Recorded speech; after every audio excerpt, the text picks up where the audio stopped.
Hello, everyone. Good morning, afternoon, and evening. My name is Abel Andasho. I'm the Project and Communications Coordinator for the ANH Academy. Welcome to today's webinar, co-hosted in collaboration with AgToNut. The focus of today's webinar will be on the recently launched EAT Lancet Commission report on food, planet, and health. And we're delighted to have two of the report's co-authors leading the session. In case you didn't know, the Agriculture, Nutrition, and Health Academy is a global research network in agriculture and food system for improved nutrition and health, which serves as a platform for learning and sharing. We have members in over 90 countries, and if you have not signed up yet, then we encourage you to join the Academy after this webinar. It's totally free. As well as convening technical working groups and hosting webinars and blogs, we also have an annual meeting of agriculture, nutrition, and health communities. This year, the 4th ANH Academy Week will take place in Hyderabad, India from 24th to 28th of June. Registration opens at the end of this month. For more information, I invite you to visit our website at www.anhacademy.org. Anna will soon tell you more about the AgToNut community of practice and about today's webinar. But before we get started, I would like to go over a few technical items so you know how to participate in today's event. You will see the presentation on the left of your screen soon. On the right, you have the control panel that will allow you to ask a question. You have the opportunity to submit text questions to today's presenters by typing your question into the question or chat box in the control panel. You may send your question at any time during the presentation, and we will collect this and address them during the Q&A session. All participants are currently muted. If you want to ask a question using audio and you're sure your microphone speakers are functioning, please use the raise your hand function during the Q&A session. That's the yellow hand on your control panel, and then we will unmute you. If at any point you experience any technical issues, please check your audio setting, your internet connection. If lost, please try to log in again using the same link. But if you find it very difficult, don't worry, this webinar will be recorded and will be available on the ANH website. Now over to you, Anna. Let me unmute. Thanks so much, Abel, and welcome to everyone who's joining. I see people are still joining, and it's wonderful to collaborate between AgToNut and ANH Academy to host these webinars, which are of mutual interest to our combined communities. And I believe that many of you have probably signed up for this webinar because you're already members of AgToNut, but in case you're not, you can always join the community by going to agtonut.org, and I'll put that in the chat box. I think this is the most popular webinar that we have ever had in this community, judging by the close to 200 now people who are now joining, and could be more based on registration. So it's great to see so much interest in this topic, and I'm sure our wonderful speakers have something to do with that as well.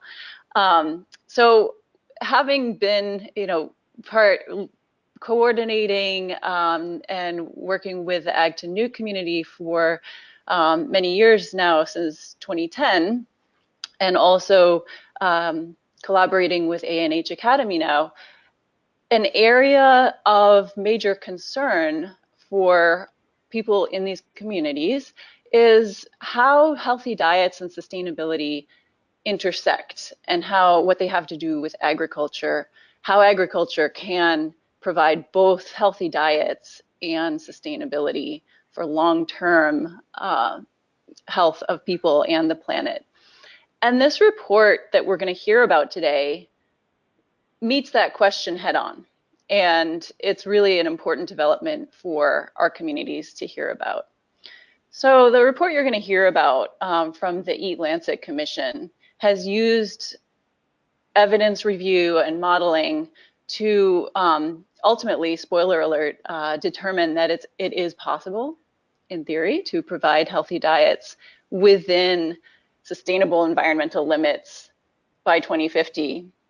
But that doing so will require a lot of change, both in diets and in food systems and in agriculture.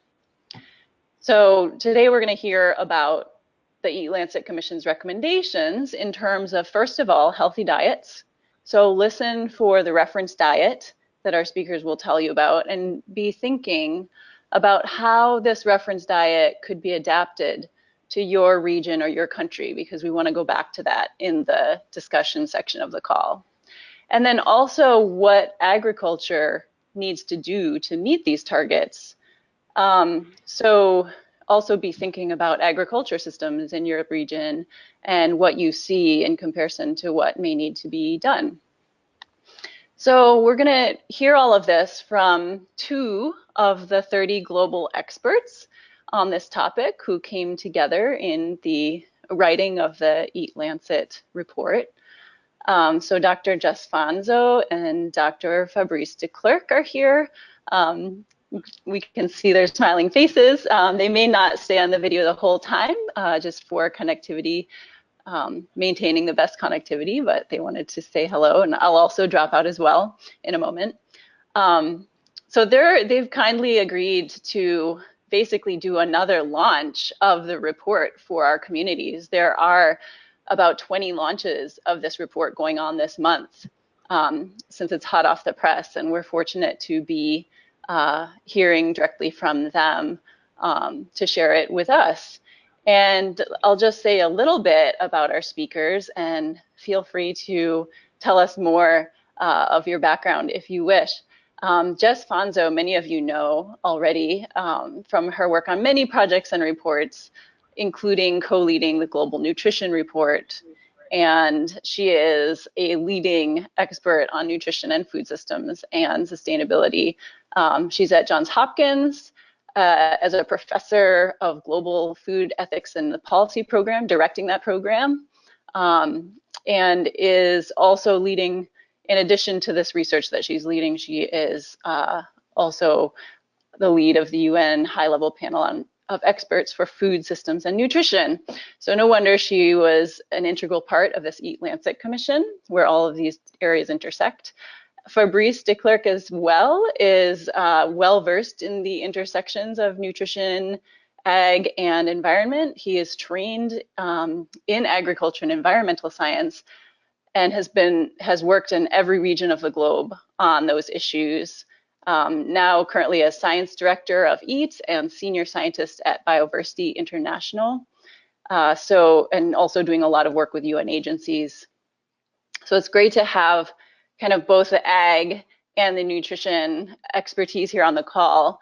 Although I know that both of our speakers have worked on the intersection for so long, they might better be called experts in that intersection of ag, environment, and nutrition. And just to note, I've been fortunate enough to work with both of these speakers on projects, and they're the nicest people to work with. So thanks again to both of you for your time to share this report. And Jess, I will now turn the mic over to you. Anna, can I just get a confirmation that you guys can see the slides okay?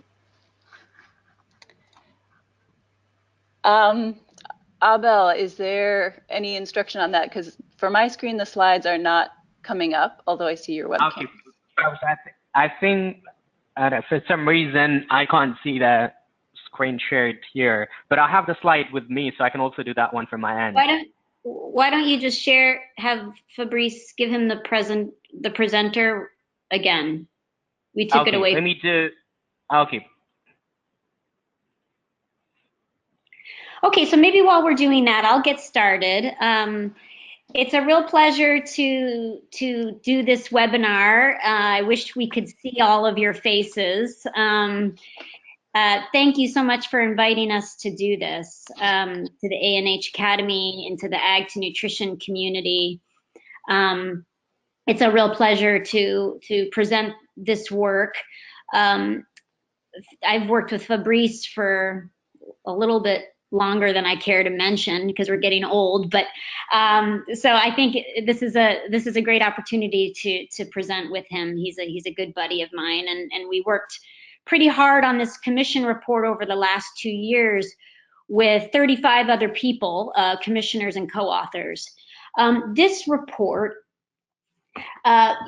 was meant to be really trying to address the issues of equity in the food system. You know, we as global citizens play an important role in what we eat, but also our participation in the food system.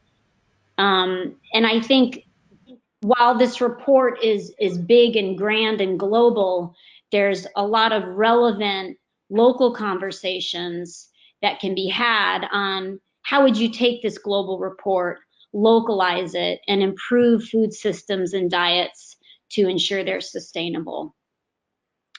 So there's a lot of food system reports out there in the last couple of years. I think most of you have read them or seen them or read executive summaries of them.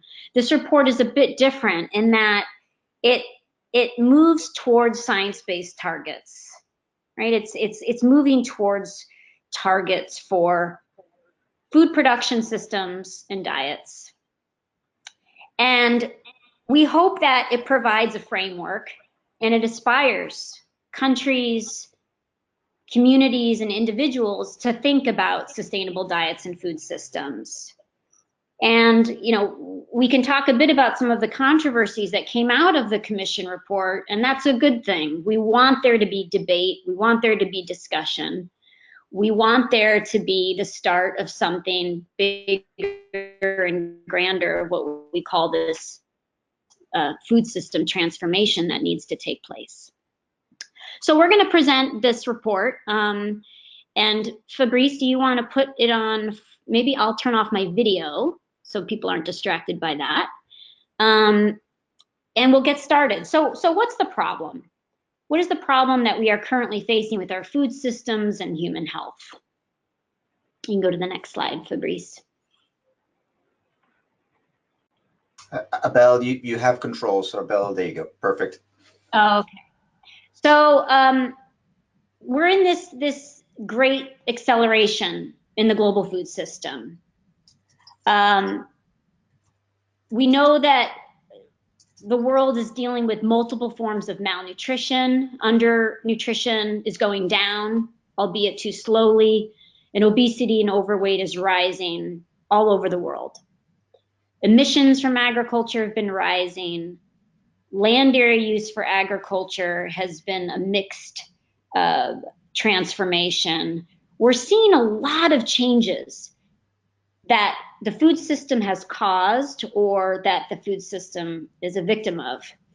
So with food systems, we're seeing transitions and transformations all over the world.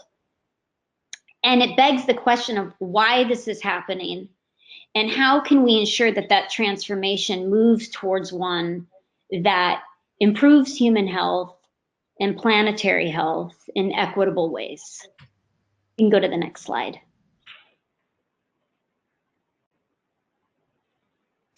So what's the scale of the challenge? I think many of you have seen these figures, these statistics on malnutrition burden. We have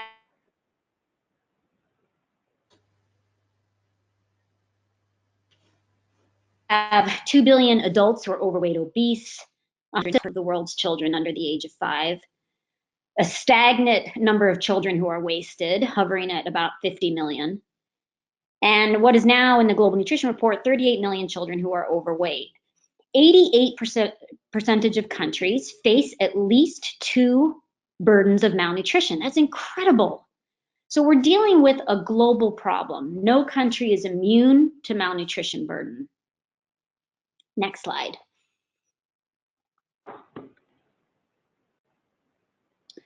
We're also not bending the curves on food production systems. We're seeing across the board detriments to natural resources, environment, and ecosystems. We've seen ozone depleters, freshwater resources, total forests. vertebrate species abundance, all declining, and at the same time increasing dead zones, rising temperatures, rising CO2 emissions. If you look at all of these graphs, they're going in the wrong direction across the board. We know that certain biodiversity is strained from plant to animal to fish. 60% of world fish stocks are fully fished, 30% are overfished. 40% of global land is being occupied by agriculture, which has huge implications for forests and biodiversity. Next slide.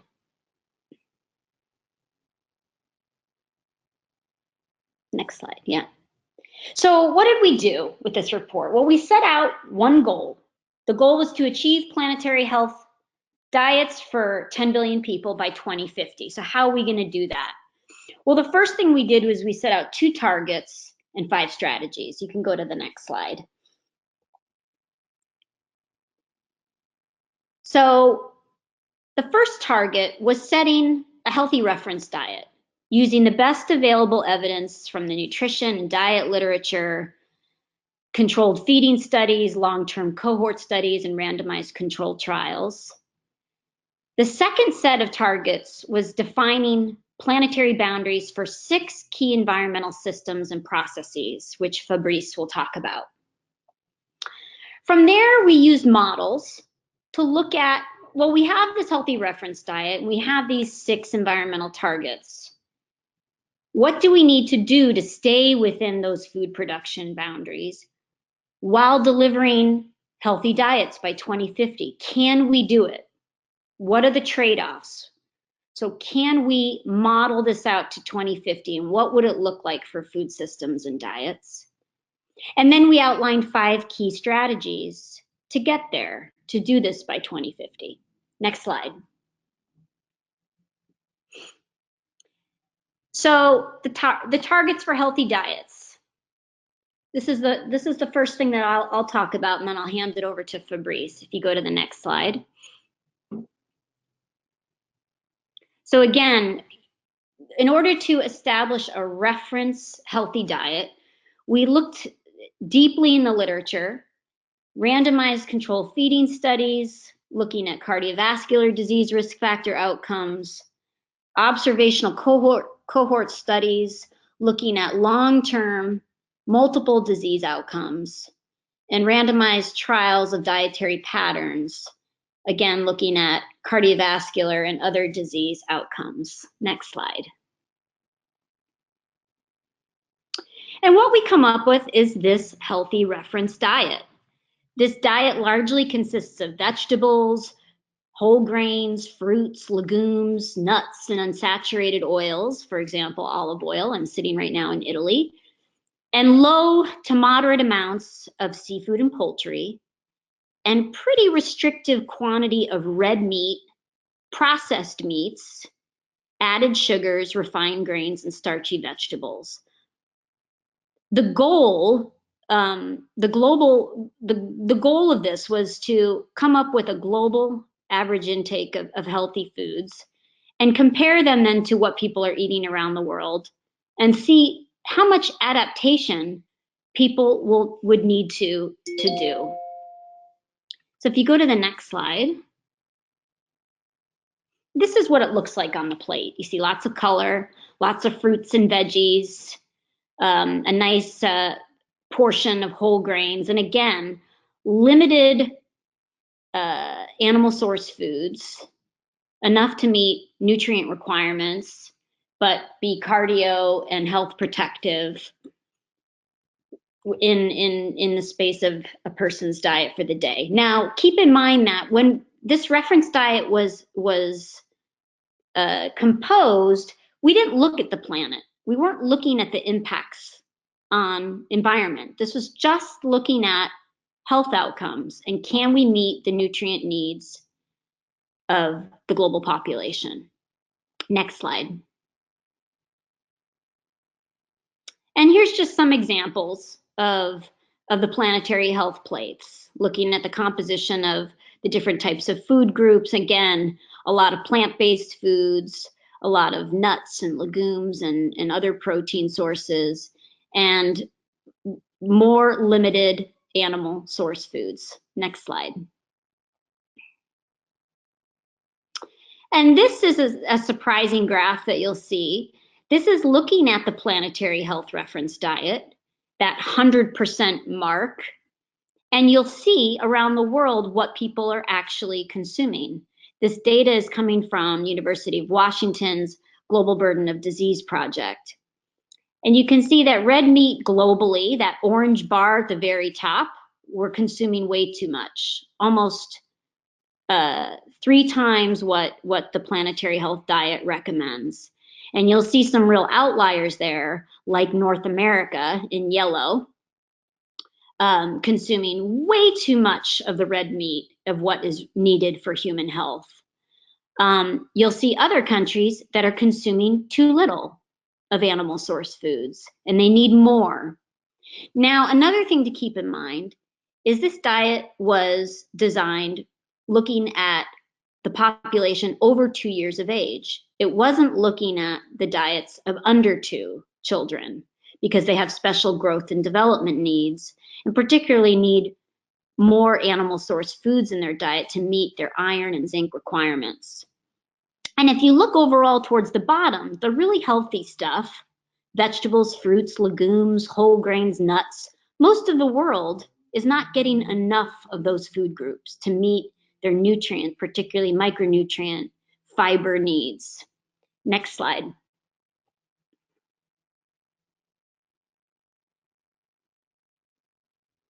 To show you just a little bit of what this looks like, and unfortunately, I think this slide is cut off. I'm not sure why it's not showing the full slide, but this is showing you the United States.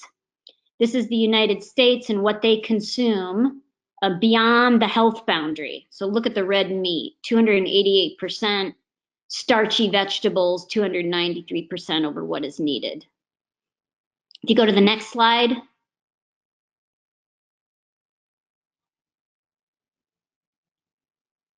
This is showing you sub-Saharan Africa. Oops. Okay, this is showing you South Asia, where getting enough of the starchy vegetables, but not enough of the other foods. The slide previous to this was showing sub-Saharan Africa and showing that, again, the starchy, there you go, the starchy vegetables, very high consumption, most likely maize, rice, cassava, and just meeting the red meat recommendation, a little bit under it, but not enough of the other plant-based foods. Oops, something's going on.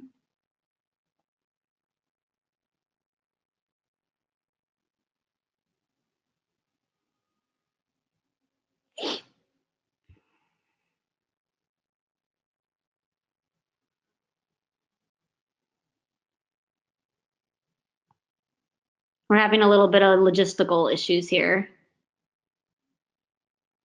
Okay, you can keep going. And you can go to the next slide.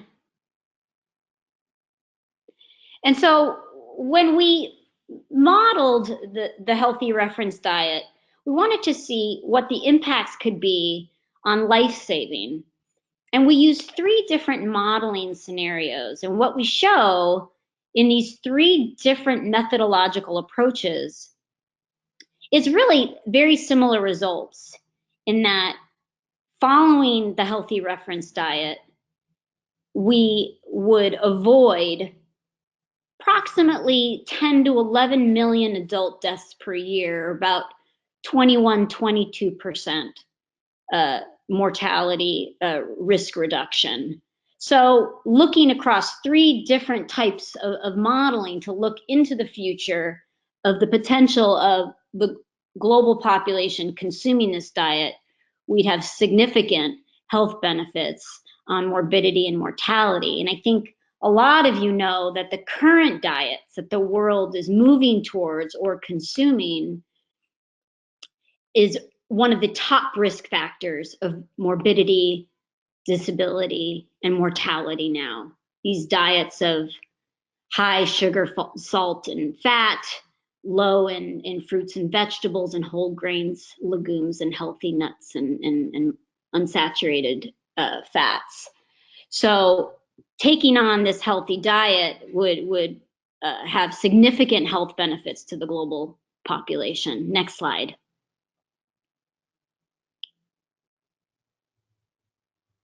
Next slide. And one thing we didn't do in the commission, but I just really wanted to highlight, previous slide, yeah, is that 69% of packaged foods aren't aligned with healthy diets. And we show this in the Global Nutrition Report. We didn't really do much of this in the commission, but I think it's something important for this community to be thinking about, are the processed packaged foods that are more and more consumed globally. And we show this in the GNR this year, showing while North America is coming down in their packaged foods, they still have the highest volumes of sales of packaged foods. But places like Latin America and Africa, you're seeing this rise in sales of packaged processed foods. So we also need to be thinking about not only these food groups that are outlined in the healthy reference diet, but how these foods are consumed, often as processed packaged foods. And we know that many of these foods are not aligned with a sustainable and a healthy diet.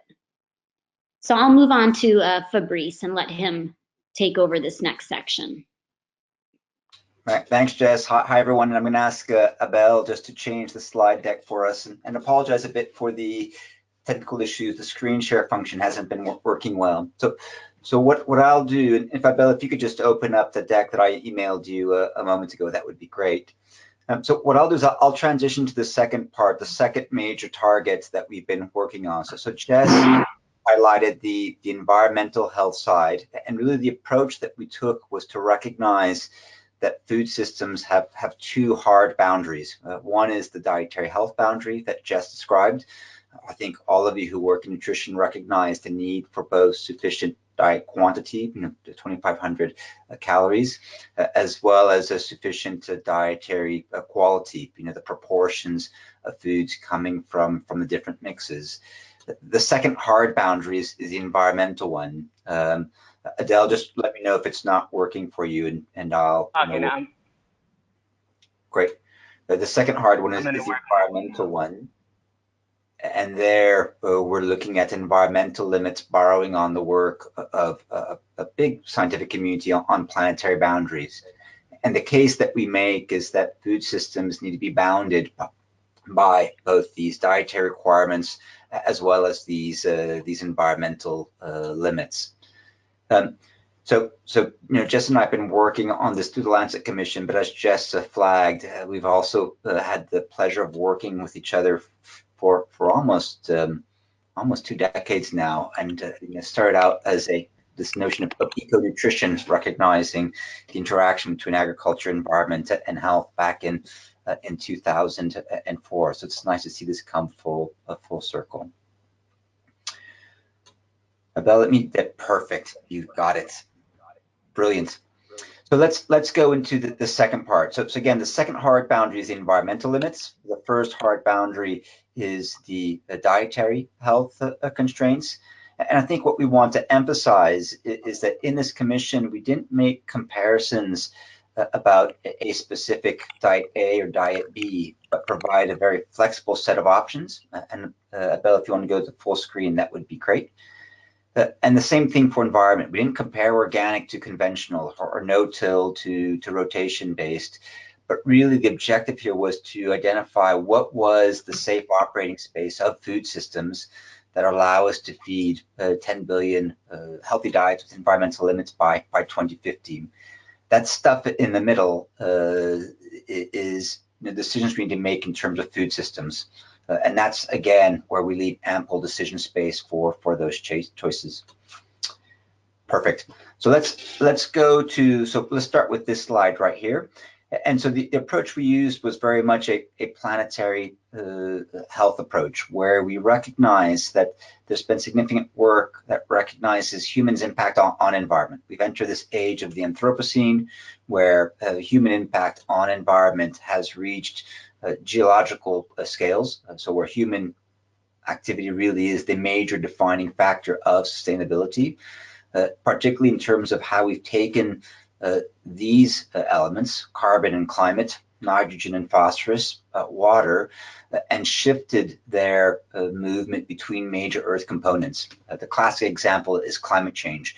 We take fossil carbon in the geosphere, we take biological carbon in forest ecosystems and grassland systems, and we put them into the atmosphere. So we're moving from a biological source and a fossil source into an atmospheric source.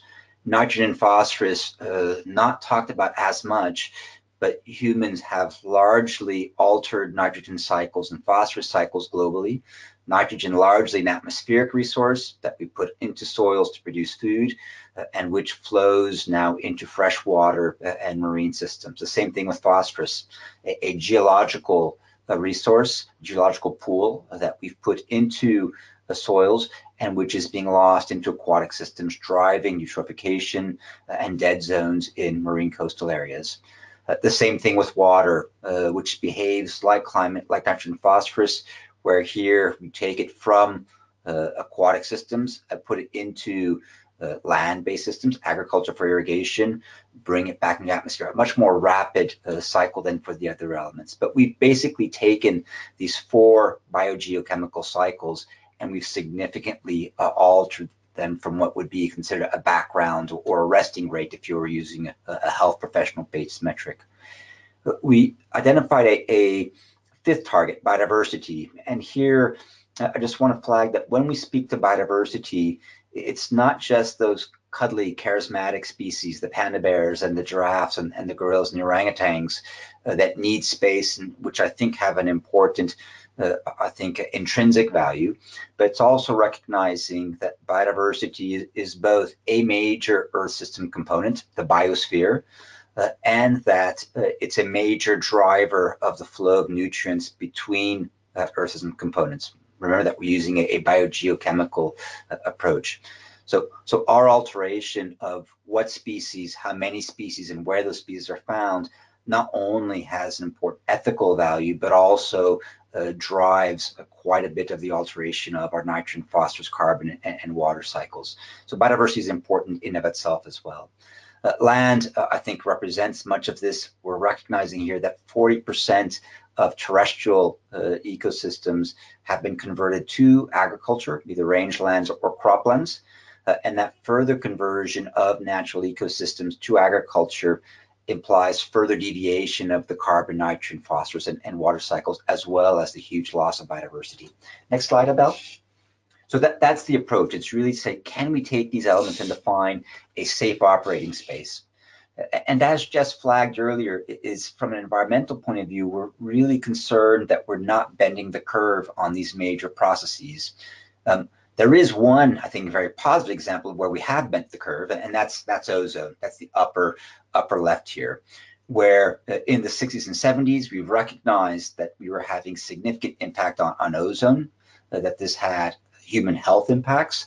And through the Montreal Protocol, through collaboration between countries, between science and with the private sector, we bent the curve on ozone. And you can see that quite radically in 1990, we rebuilt ozone in the atmosphere. And we no longer speak of ozone depletion as a major environmental concern. It did come up a little bit last year.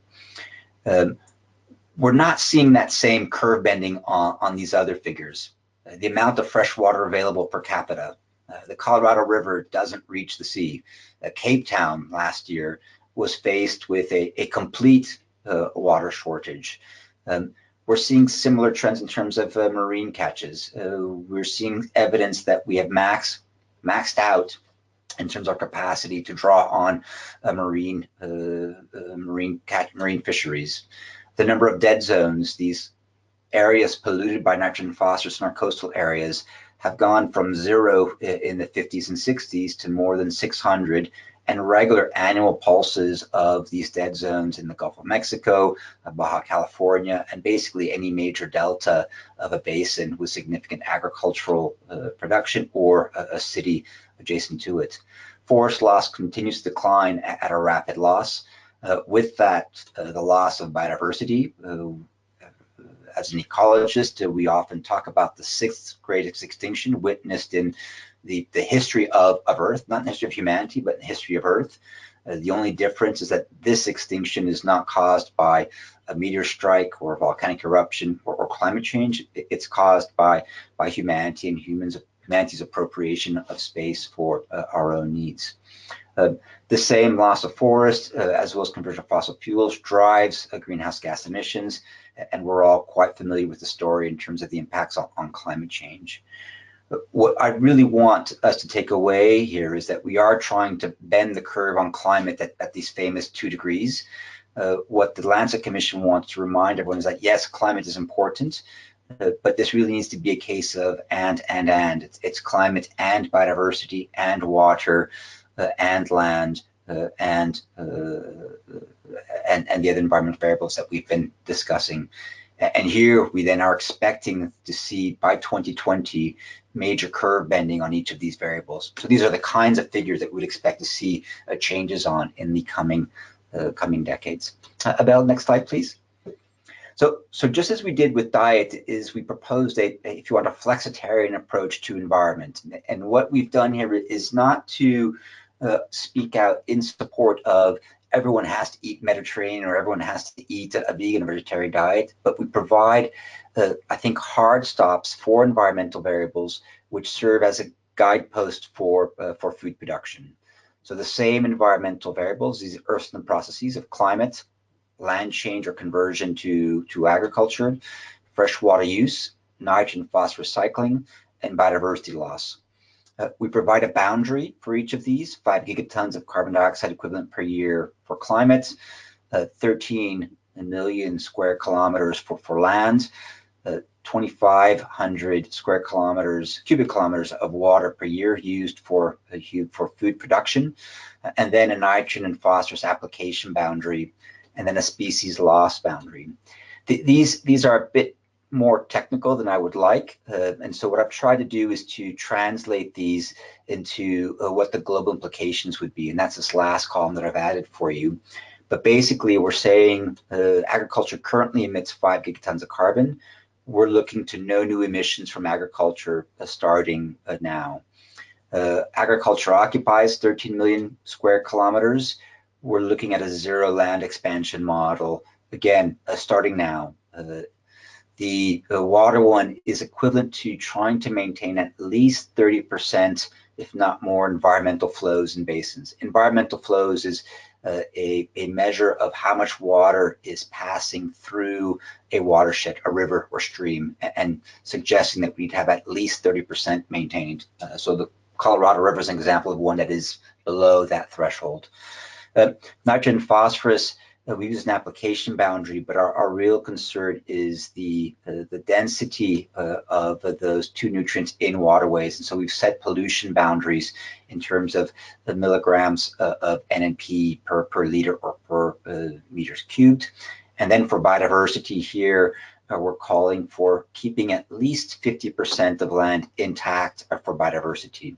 This doesn't mean protected, but it means that at least 50% of our land area should be in a land use system that maintains intact ecological communities. Nice examples of rangeland systems in the western US or forest systems in the northeastern US or parts of Brazil that are extractive but compatible with biodiversity. And I can speak to a bit more of that during the questions. Let's go to, yeah, perfect. So what we then did was to say, well, is this even possible? Can we identify what a healthy diet is within environmental limits? And we did a model that then looked at what is our best current estimate of the environmental impacts of food, the same ones used in the reference diets, on these environmental variables, and then tested whether we would be able to feed a global population with environmental limits. So what you see in this figure here is that same ingredient list that Jessica showed in the reference diet, but here we've included what are the current impacts of these food types on those environmental limits: greenhouse gas emissions, amount of land needed per serving, the amount of energy used per serving, the acidification potential of water per serving, and then eutrophication potential. That's the nitrogen phosphorus contamination per serving. What I do want to note is that we didn't do a deep dive on individual production practices. We used the mean values represented as the dots in this figure here. I do want to flag that, of course, how we produce food is represented in the range of those variables, and we do need to be putting more attention on how we produce food in those lower sides of the ranges. Next slide, Abel. What we, one previous, perfect. What we also flag is that the global adoption of Western diet simply isn't an option. If 10 billion people are eating like we do in the US or like we do in many parts of Europe, we exceed the environmental limits by several orders of magnitude. It's a doubling of the greenhouse gas emissions of food. It's a 40% increase in the amount of land required for food production. It's a 30 to 35% increase in the amount of fresh water required, and it's a 30 to 40% increase in the flow of nitrogen phosphorus into freshwater systems that would occur under today's production practices. So we can't keep on this business as usual type of scenario.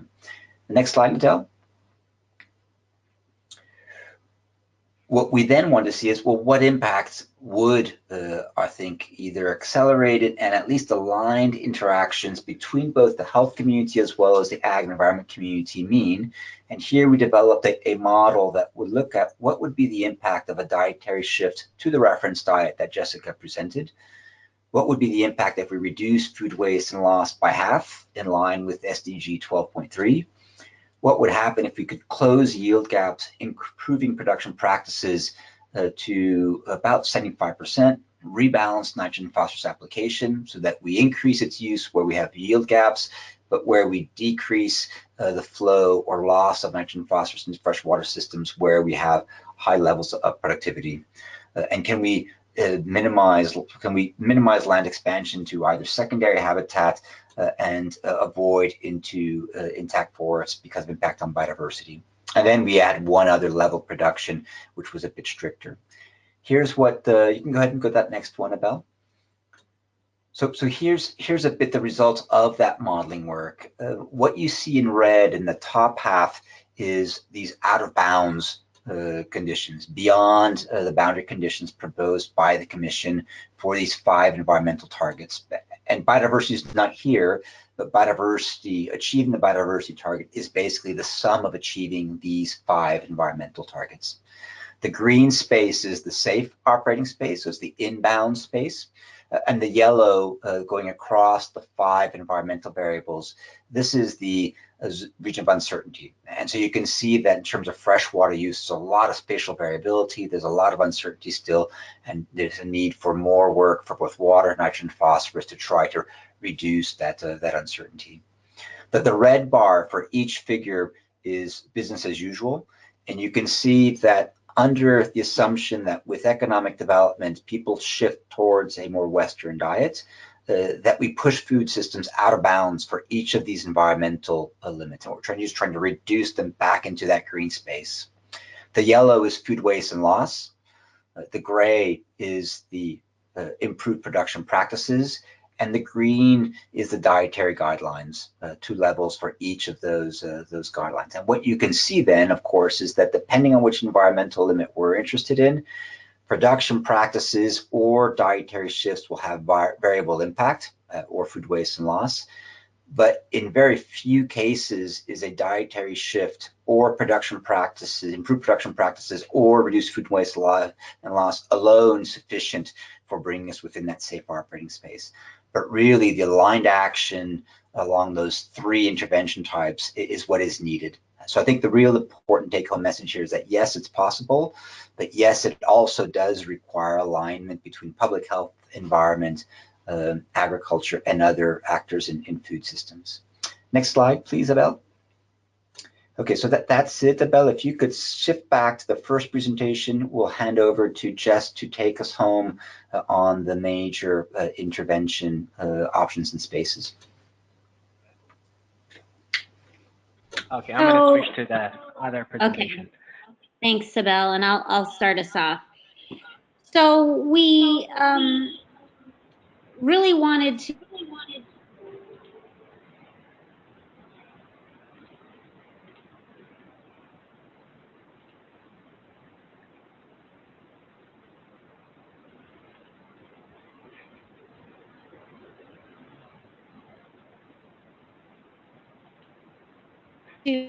so what do we do with all this information? You know, we outline reductions or improving production practices, and as Fabrice had articulated, we need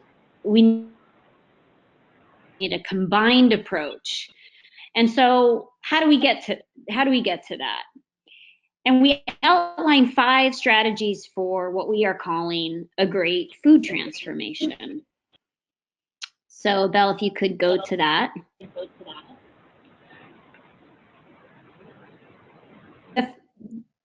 The first one is really around seeking international and national commitments to shift towards healthy diets. And what we argue for is that no single actor or one single breakthrough is likely to catalyze the big changes that we need to see. It's going to require engagement across many actors at many different scales, across all sectors, working towards a shared goal. I think I'll wait for the slide just so people can see that.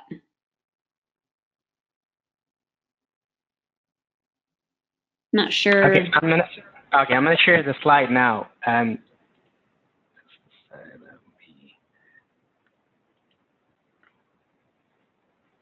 this one.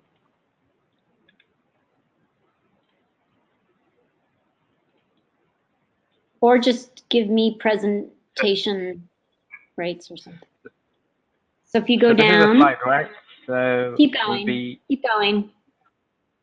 Keep going for much further down. Keep going. Sorry, everybody. So go that's to the the 5 strategies here. The next one here. Yes. Okay. So as I said, we need to seek international and national commitments. If you go to the next slide. When we think about how do we achieve healthy diets and healthy foods, we're going to need a full range of soft and hard policy options. So soft being improving information for consumers to be able to make more sustainable choices. I'm sorry, everybody, about all these technical issues. So this was, I'm going to go to the next one, and then I will see, hopefully we'll come to the right slide that you are going. This one, right? Yes. Okay, great. Sorry. That's okay. And then investing in information for consumers. How would a consumer be able to afford and consume a sustainable diet? We also need more dietary guidelines across the world. Many countries don't have food-based dietary guidelines, and within that, sustainability measures in them. We need the healthcare system thinking about diets and dietary advice for their patient populations. And we really need actions not only from government thinking about how to implement policies, if you think of soda taxes and front of the pack labeling, but we also need concerted action across the wide range of private sector actors at multiple scales, multiple places, and at multiple time points. So when we think about the healthy food aspect and how we ensure diets are more sustainable, we really need a wide range of policy entry points to provide that space for consumers to be able to make those choices. Next slide. The second area of transformation is reorienting agriculture priorities from producing high quantities of food to producing healthy food. So if you go to the next slide. So if the world consumed a healthier diet? What would that look like from a food production point of view? And this graph is showing you, looking at the food groups across time. In 2050, in a business as usual approach showed in yellow bars, with food waste occurring as what it's currently happening, you see what the food production systems look like. Whereas if the world took on by 2050 the planetary health diet targets and halved food waste, we'd see quite a different picture of food production. Red meat production would be coming way down. We'd see increases in vegetables and fruit production, fish, lentils, and nuts. So this would be a very different food production system if the world were to take on some of the recommendations.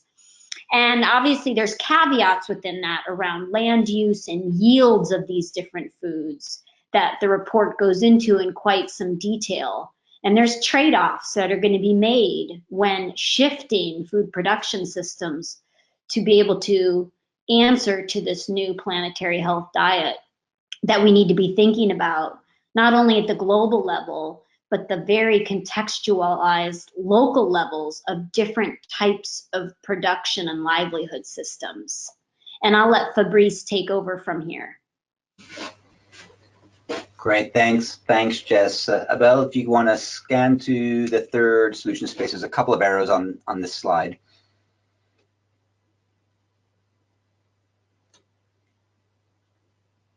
Perfect. So strategy 3 is a simultaneous, and here it's recognizing that while the challenge is how do you increase food production without land expansion, much of this is going to require being able to close yield gaps. Next slide, please, Abel. And we see here, for example, the need to shift where our research priorities are, both in terms of how do we take these very high producing areas like North America and Europe and maintain those yields, but avoid the environmental damage that we're seeing in the Gulf of Mexico, for example, but also recognizing that there remain some really important yield gaps in Latin America, in Africa, and in parts of Asia, where we need to be able to increase productivity, again, without going into the same environmental problems that we've seen in the past. I think a major part of that challenge, as we're going to see, and not addressed by the Commission, next slide please, Abel, is that the regions where we have the biggest yield gaps currently are those same areas that we have significant significant climate change threats that are emerging. The fourth strategy is strong coordinated governance of land and oceans. And here, I think, putting my conservation biology hat on, it's calling for the ag research, ag production community, and the food security community to recognize the importance and to value biodiversity targets. So this notion of having to increase productivity and increase land for food really is probably a false dichotomy from what we've seen in our modeling work, and that there is sufficient space to produce food for a healthy population and to protect biodiversity, but it requires recognizing that too much of the food that we're producing is not contributing to health. And so here, I think a focus on protecting natural ecosystems, managing land expansion only to managed lands, coordination to minimize deforestation leakage, and also the opportunity to restore degraded lands rather than to convert intact lands. Let's go to the next slide, please, Abel. And then finally, the fifth strategy is to at least have food losses and waste in line with the UN Sustainable Development Goals. And here, I think we're quite attuned to this message. We recognize that while food loss and waste currently isn't of the most environmentally destructive foods, that if we're going to increase productivity of fruits, vegetables in particular, that these are foods that are important to put into diet, but also the foods where we have the greatest current amounts of loss and waste. So here's, I think, is where some of those handshakes to the private sector and to other communities in terms of how do we take these foods that are highly perishable, but also critically important from a nutritional point of view, and ensure that we can increase their shelf life without reducing their nutritional quality.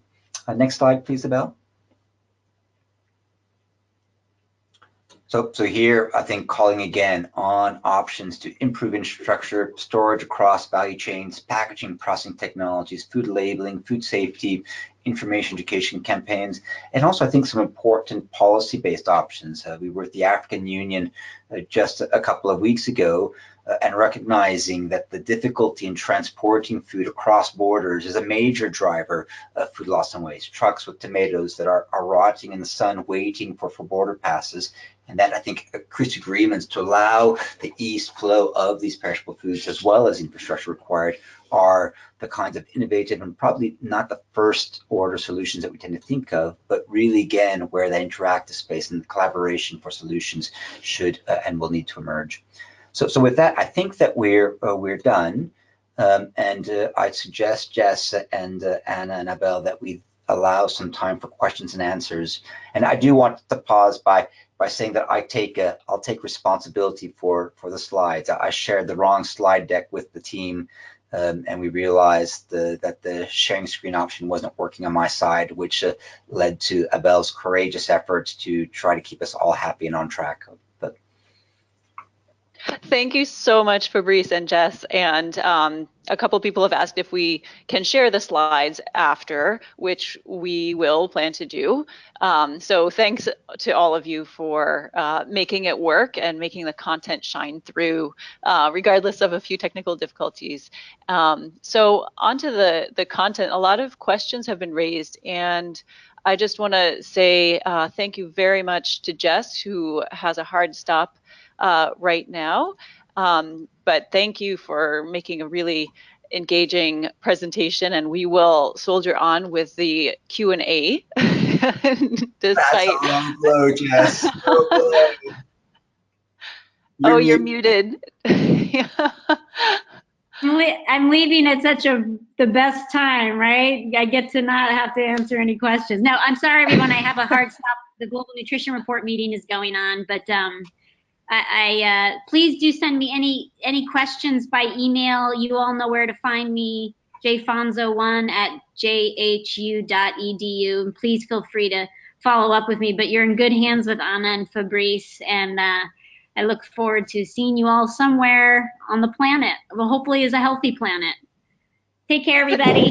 Thank you, Jess. Thanks very much for sharing your expertise. And we will continue on with the Q&A and tell you what happened. And I know, bye, Jess. I know that others on the call may need to leave, and just so that you all know, there will be a recording as well that's available in case you do have to duck out. You can always refer back to the recording to catch the tail end. But for those who are interested and able to stay, we can continue on. Both Fabrice and Abel are able to continue. So I've just been collecting several of the questions that have been posed in the question box, and we can also allow for people to raise their hands, and we will go through who is able to speak and call on you. But while people are thinking about their questions, I'll start with some of the written questions that have been asked in the question box. So one question here is, I think, a great question to start with, from Cecilia Gonzalez, who says, thank you so much, this is revelatory. What are the next steps of the work of the EAT Lancet Commission?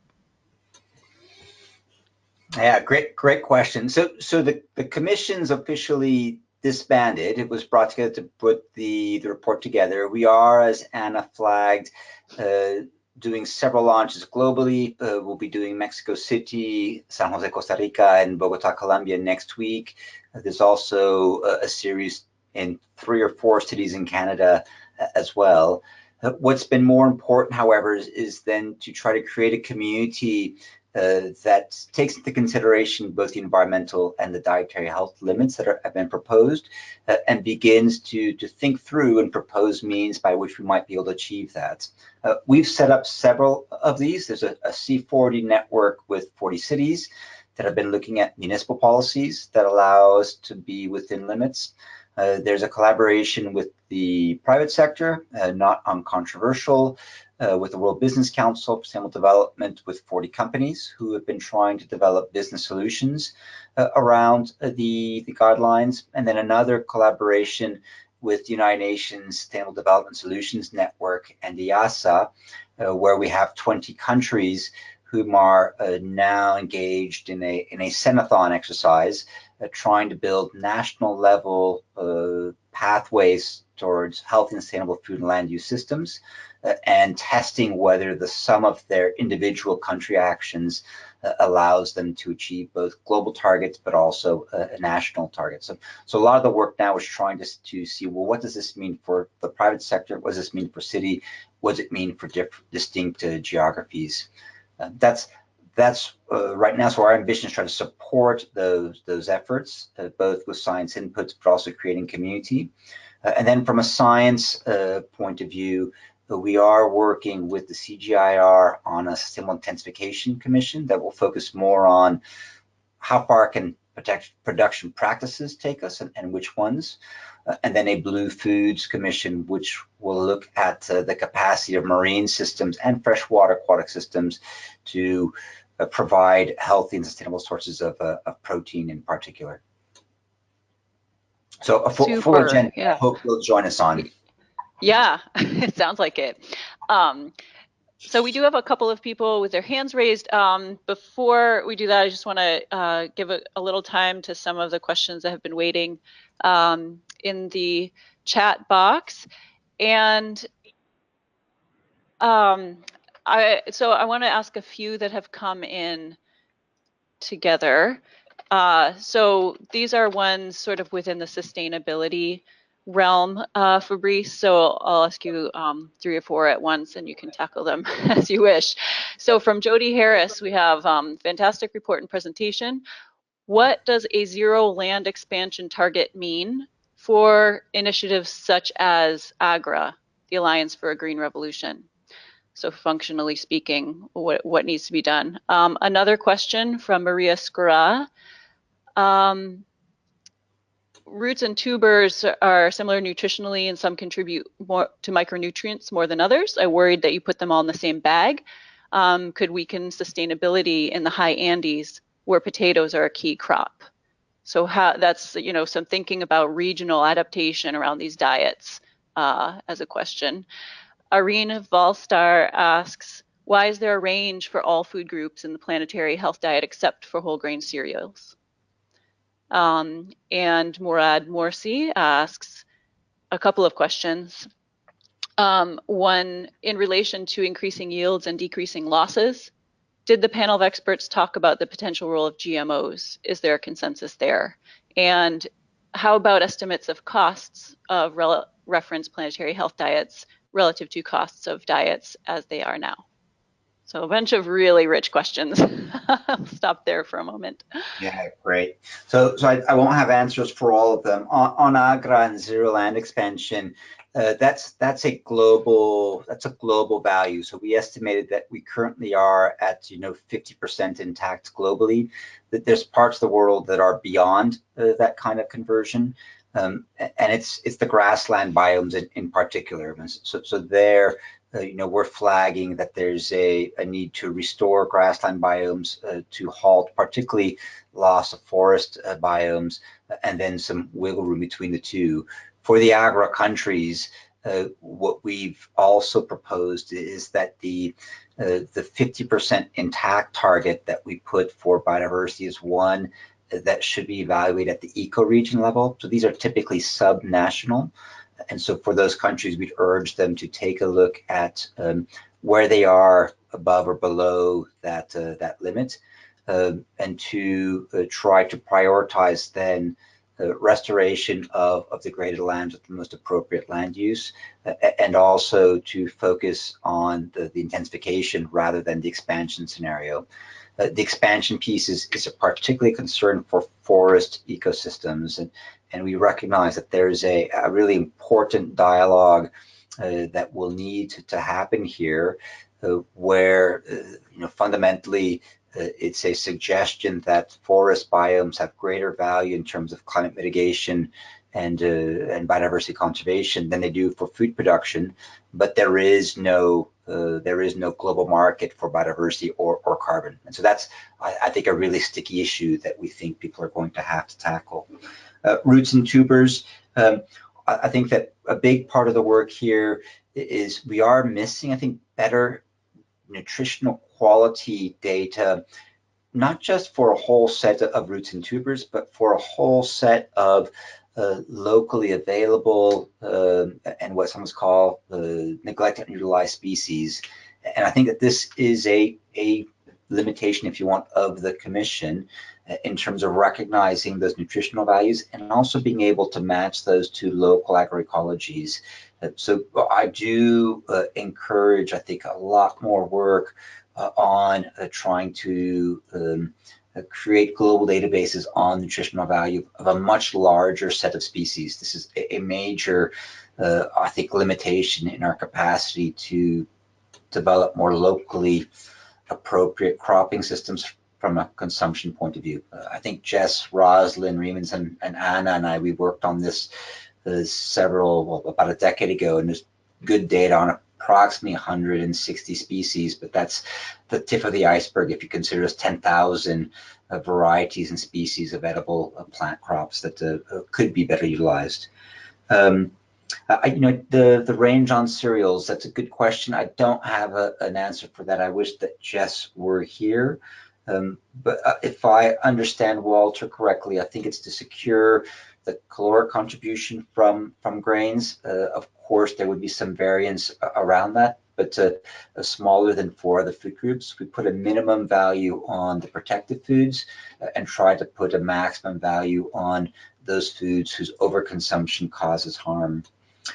On GMOs, we didn't discuss this in the group, and it really was Johan who encouraged the Commission not to try to make an assessment of the myriad of different production practices that farmers are utilizing, and to rather allocate our time to trying to set clear targets for food systems. So what we would encourage now is a healthy and a rigorous debate on the role of GMOs in providing healthy foods within limits, but we would encourage organic production to have that same debate.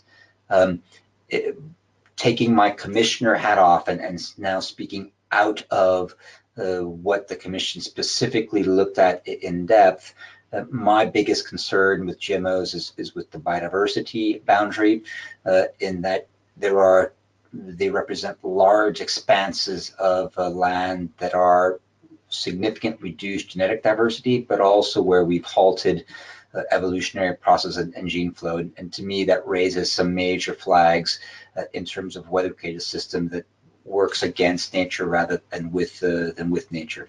So the technology itself, I think, has some important promises. How it's being used today raises some very important environmental, and I'd say also probably social issues as well.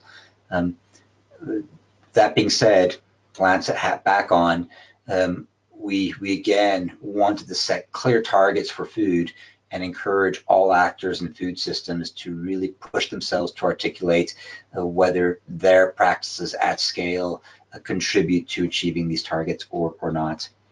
The cost analysis is a great question. We are working with the Food and Land Coalition to now do an economic analysis of the cost of inaction and the value of action, as well as cost of action. Going back to the 2 hard boundaries, though, one of the recommendations of the Commission was to be cautious of economic assessments because there's so many social options that will have impact on cost. Subsidies, access to markets, production practices, trade agreements. And so this is really that plastic space that we urge the community to engage in terms of defining what a food system will look like in 2050.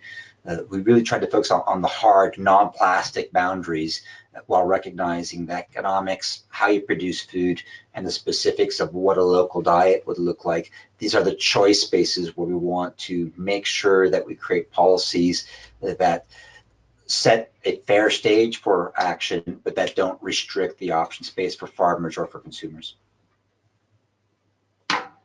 Thank you for handling that broad range of questions. And we have so many wonderful questions coming in. I want to go over to the people who wanted to speak verbally. Olan Rewaju Smith, I hope I'm pronouncing your name correctly, has been waiting for some time. I will now try to unmute you. And there, you should be able to speak now. Can you hear me now? Yes, go ahead. Good.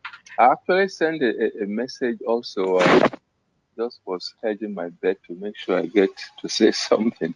The point I want to make is that the projections that were made and all the studies that were made had a lot of technical, biological, physical inputs.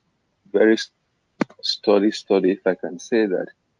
The only thing missing was policy and political inputs, and I said that with a tongue in my cheek, because I didn't know how you could get those inputs. But they should play an important role when we come to the suggested interventions. And when Jess was speaking, he actually started on that commitment area that concerns me very much. I don't know how much effort we are ready to put in to get global national commitments to take these drastic steps towards the common goal. I just took an example of the starchy vegetables, which in some parts of West Africa are staples. In the planetary plate, health plate, they are supposed to be limited. So that is going to be a big, the adaptation will be very, very serious in those areas. So I'm just throwing in some of these issues so that we keep this in mind as we move ahead and put some pressure in terms of political commitment and even national commitment and personal commitment to move towards this the goals so well defined. Thank you. Yeah, those are great questions. So in terms of political commitments, again, this is where there's significant option space, and we didn't want to restrict that the options that might be considered in different geographies, and we felt inappropriate for the Lancet Commission to make overly specific policy recommendations. We do call for greater coordination between public health, agriculture, and environment, and have recognized the work led by some in Europe towards a common food policy rather than a common agricultural policy. Are pleased to hear that Ethiopia is also toying with this kind of a notion. The Minister of Health is responsible for a commission that's looking at the production as well as conservation sides.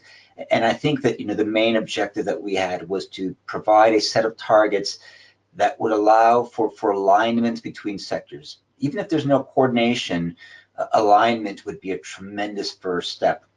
And that means having the environment community recognize that food security is a non-transgressible goal, and having the food production community also recognize that biodiversity and climate are non-transgressible goals. And I think once those communities agree on a shared set of targets, that allows for alignment between them.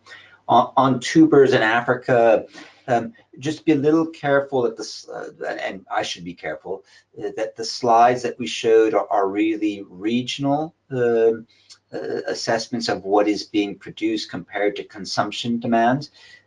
We should be looking at what is individual take at the household level, of course, and the role of those tubers in providing both nutritional value, but the caloric value is fantastic. But we want to make sure through the guidelines that have been presented that people have access to sufficient energy, but also to sufficient diversity of foods. One of our concerns, particularly in the African region, is that with the focus on food security, which of course is completely understandable, that there may not be enough emphasis looking forward to how do we complement that caloric security with the dietary security.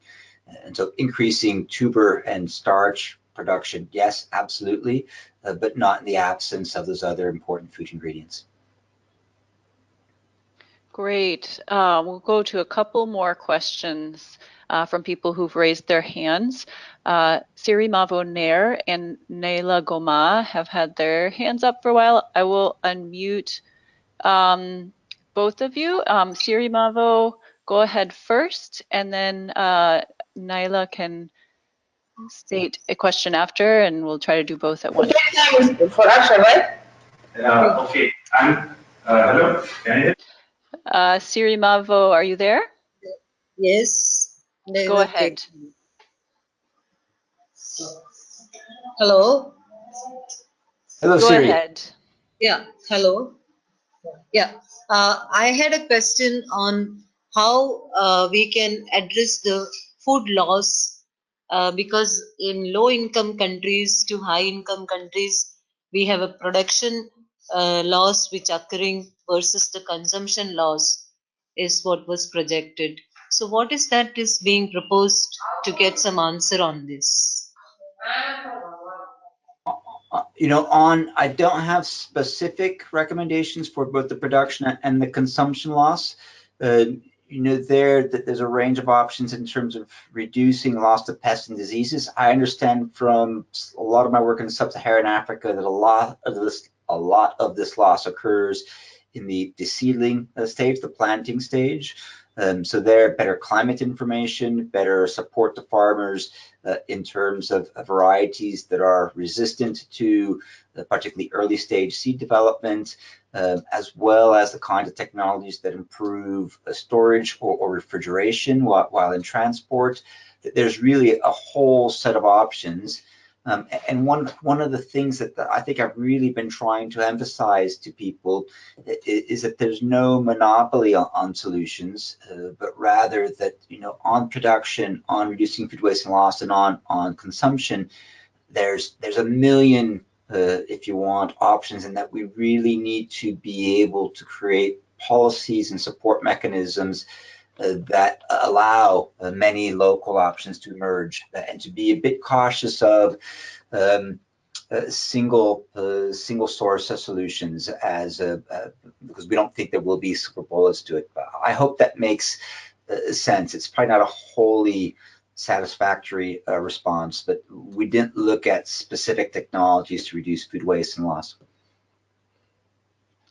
Thanks, Fabrice. Now I've compiled a few similar questions from all of the many coming in the chat. So I want to put those together, and then if we have time, we'll go back to some more verbal questions. So Salvador Camacho says, we understand that the change to a healthier food system would imply also to change the economic system, such as favoring local producers. However, this would imply a hard opposition from the food industry that controls and influences most of the pieces within the production systems. So how feasible is it to change towards this ideal system that you propose? Similarly, Yves Martin Prevel asks, thanks for the presentation, nice but a bit threatening. I mean, the picture is so strong, efforts needed are so huge that even if the EAT Lancet Commission tried to suggest strategies, they seem out of reach as long as the world is functioning as it functions nowadays. So are you, or should we call for a massive economic and social revolution? And then thirdly, Anne-Marie Mayer asked us the same question that I had in my mind, which is why focus on sustainable intensification as a how we produce food, rather than other systems you could include, such as agrobiodiversity, agroforestry, silvopasture, agroecology, etc. And the reason I had that question is that one of the slides noted that we really don't need to produce more grains. If they were more equitably distributed, we need much more fruits and vegetables, nuts, etc. So how does that square with the data that are being used to say we need to close yield gaps, which come mainly from cereals? So a lot of questions there on system changes and how that can be done. Yeah, lots of great changes. Yves Martin, I think I can see you from my window. I believe Yves next door to me. So the great questions. We specifically avoided words like corporate, agriculture, smallholder farmer, organic, GMO, processed foods, in part because we feel that these maybe set up false dichotomies, and that we should be arguing for a more values-laden approach. And I guess there's a question about whether large scale or small scale are really, whether there's a capacity to have a large scale system that shares the values of small scales and vice versa. And really that we believe that it's going to be a mixture of all the above. The notion of revolution, we don't take lightly, but we do use quite a bit, or at least a significant food system transformation is the term that we have been using. And it really was Chris Murray at an EAT event Chris is from University of Washington Institute for Health Monitoring and Evaluation, who really just hit me over the head when he said that we've been fantastic at producing enough food for the 7 billion we have today, but if you wanted to produce a healthy diet for 7 billion, you couldn't do it. We don't produce the right foods. And as someone who works in agriculture, that was really transformational. And I think that kind of revolution is one, or transformation is one, that increasingly is being heard.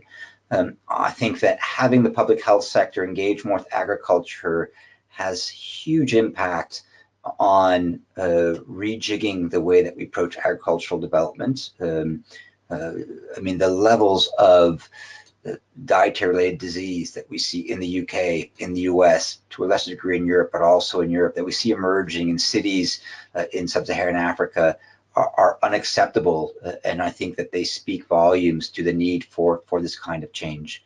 On the private sector, I would avoid putting them all into a bin called private sector. You know, is local better? Local's probably better for fruits, nuts, vegetables, and a whole set of other products. It's maybe not so much better for grains. It also does allow us to source foods with relatively low carbon impact in inverse climates, northern southern hemisphere. So what would be the role of big food in producing healthy food? What about the role that they might have in terms of increasing availability and accessibility of highly perishable foods in highly vulnerable environments, sub-Saharan Africa or the Middle East? We've hosted a series of science solution dialogues with some of the big names in the private sector, using these boundaries to try to create a safe space for dialogue and recognizing the need for some of the really hard conversations.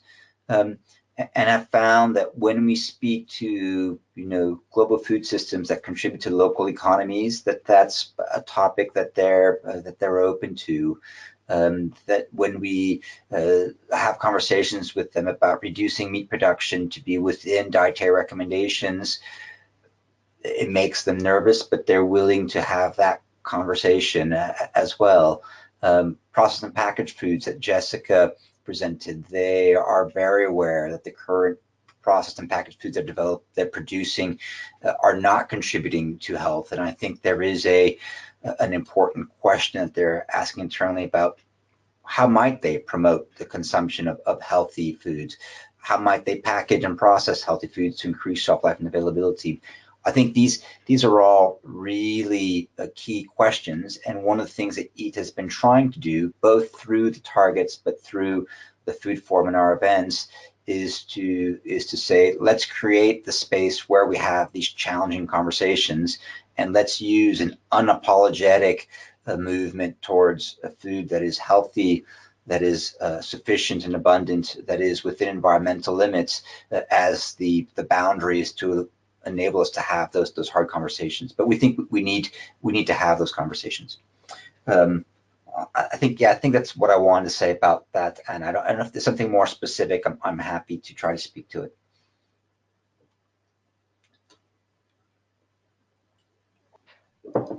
Excellent. So I think the time is now half an hour over the hour, and recognizing that people need to leave, Abel has suggested that perhaps we can take one more round of questions. Is that all right, Fabrice? It's okay with me. If it's realize that people are going out of the way to be present, and I'm happy to be available. Thanks so much. Yeah, it's just such an engaging topic. So I would like to, there's a couple of hands that have been raised for quite some time. John Ravuri and David Strelnick. John, I will unmute you first if you're still there, and then go on to David's question. John, are you able to speak? Can you hear me? Hi. Yes, thank you. Hi. This is John. I'm from India. I'm from southern part of India. My question to you is, now we were talking on low meat calories. However, we need to grow more vegetables, right? So you've been talking on the GMO part and the hybrids that we are and our scientists are producing. Does our farmers, when our farmers grow them, do we have the right kind of protein or the nutrients in those vegetables?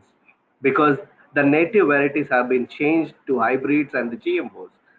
However, are we get the right protein and the nutrient when we eat those fruits and the veggies?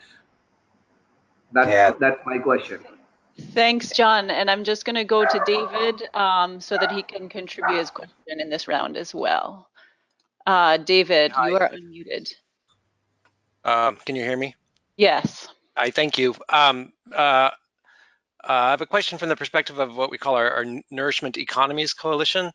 Fabrice, I'm wondering if you can get us up to speed on the current understanding of the science of the nutritional relationship between the growing practices and the actual plant-based food, because the basis of a lot of our work is the hypothesis that growing practices which actually support biodiversity and a number of the environmental factors actually produce foods that can be richer in nutritional absorption or bioavailability of the nutrients present. So in that sense, a carrot grown in one soil condition is not the same nutritionally as a carrot grown in other soil conditions. And then in fact, metrics that recognize this can become a major economic driver to shift private food sector markets as well as public sector. But I'm just curious your perspective, if you want, on that overall hypothesis, but more specifically just on the science around the nutritional spectrum that correlates soils with foods. I love that question. Thank you. And I think actually the first and second one aren't completely unrelated. So I mean, of course, for proteins, the best source of plant-based proteins is going to be from our the legume family, Fabrice's Fabaceae, the bean grower. So it's a plant family that's very dear and near to my heart. But so I think one is recognizing the role of those specific crops, both in an agroecological sense and nitrogen fixation, as well as within a dietary sense. The Mayan Three Sisters system of beans, squash, and maize is an excellent example of protein as well as nitrogen fixation in soils through the interaction of those three species.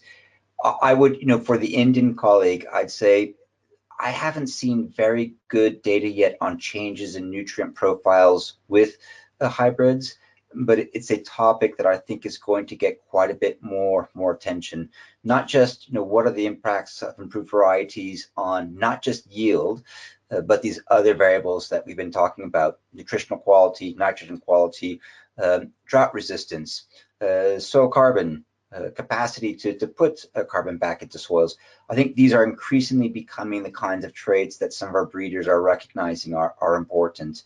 To the second question, we didn't delve into this with the commission. I think it's a very new field of research. So again, stepping out of the Lancet, because we didn't look at this as a commission. It's one of my main concerns with GMOs, in that the nutritional quality of foods, in my opinion, has a strong basis in the evolution of those foods. The flavors, the spices, the antioxidants that we get from food are a result of interactions of pests with crops. And I think when we go into a GMO type situation, we rupture that interaction. And I suspect that for not so much the macronutrients, but for the micronutrients, that we're going to see a loss of those because we've reduced any selection pressure to maintain those kinds of micronutrients. It's still a hypothesis. You may have some new research that has some data on this. I'd love to see it, but I think keeping crops in soils, interacting with environments, is one of the ways by which you retain nutritional value. And I'm curious to see what will happen with fruit crops, with vegetable crops in particular, that are grown either in greenhouses where we've taken away those pressures. Still very much, I think, a hypothesis for me. A great book, Dinner with Darwin by Jonathan, I'm blanking on his last name, that speaks a bit some of these concepts of using, plant ecology as the basis for his arguments, which I think is a fascinating read. Jonathan Silverton from the UK. But again, the commission did not look at nutrient variation in the crop level. My final word on that will just again be, the work we do with Anna, Jess, Rosalind, and several others, is we find that already trying to get nutritional level at the species level is quite difficult. At the varietal level, we find is still inexistent, and how nutritional levels are changing over time within varieties, I think, is another interesting research gap that merits attention. Thanks very much, Fabrice. And I think, I'm sorry that we could not get to all the questions. There were really some great questions, which we will compile. And we do have an option to put them up on our LinkedIn page. So we'll explore that in case people are interested in discussing further after this webinar. I think maybe we'll end with a final question that was written in by Iqbal Kabir as a nice way to summarize. He asks, what are a few simple take-home messages from the report for decision makers so that they will be convinced to make positive, transformative change in policies related to climate change and producing healthy foods? Yeah, great question. So one is, we've had a great conversation, and I wish I could see and hear all of you, but just I do want to emphasize just how absolutely urgent this question is. The climate one gets a lot of media attention, and it really is a no joke situation. It's harder to express the importance of biodiversity, but it's also quite similarly at or beyond what many of us consider threshold values. We're seeing the same thing for water. On the environment side, we really want people to understand how absolutely urgent this is, and that it's climate plus, climate and water and biodiversity, and that's water quality and quantity. The same thing with health. And I think a lot of the feedback that we've gotten vis-a-vis the Lancet has come from our American audience. But just to recognize the current devastating state of dietary health in the US, and just how how just the economic impact, the health impact, the livelihood impact, that really is a stress. I mean, this is, I think David Nabarro, good friend and colleague, talks about this is one of the first non-communicable disease epidemics. And so it really is, epidemic, I think, is the right word for that. On the more positive note, is to say that there's nothing in the solution space that we've proposed that is some sort of magical realism.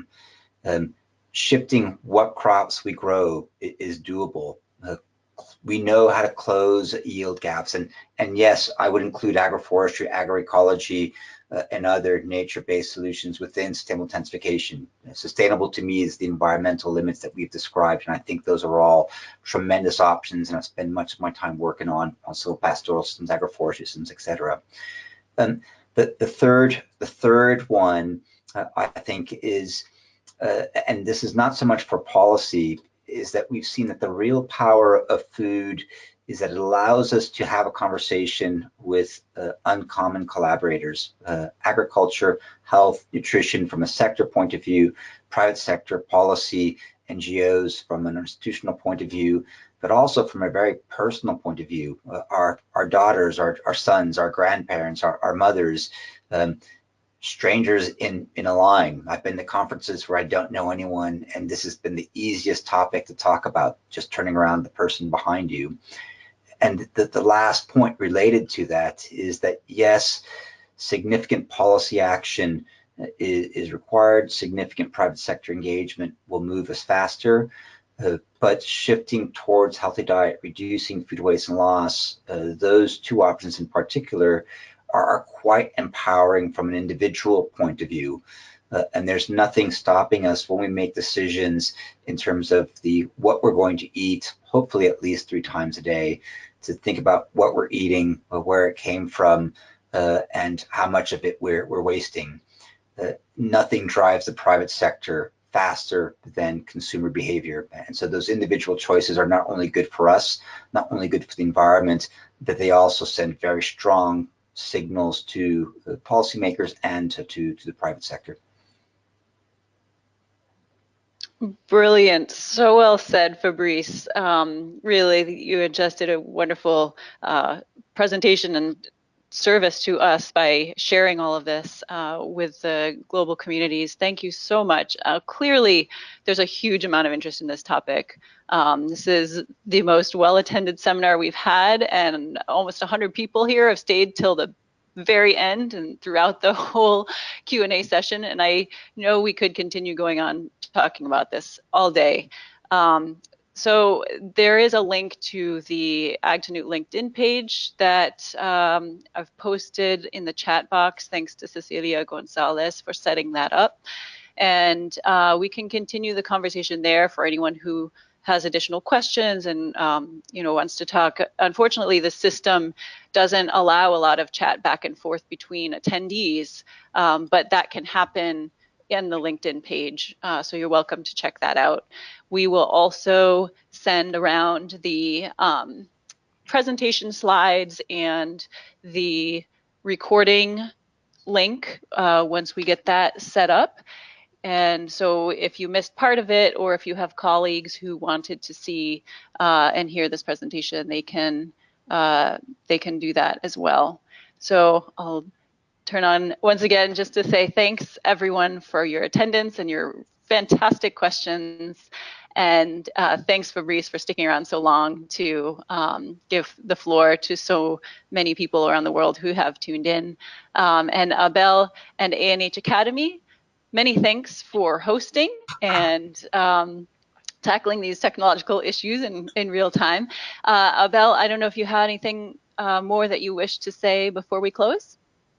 I think that's all from my end. I just want to say sorry for some of the technical issues that we had, but I also want to say thank you, Jess, Fabrice, and you, Anna, also. And thanks for everyone for attending today's webinar. Yeah, on behalf of the Academy Week and Ag2Newt community, I just want to say thank you. If you guys are in Montpellier, come say hi. Send your questions via email. We are in Mexico City on Monday, San Jose, Costa Rica on Wednesday, and Bogota on Friday. I saw some Latino names. Would love to see you there as well. Just drop me an email, fabrice@forum.org.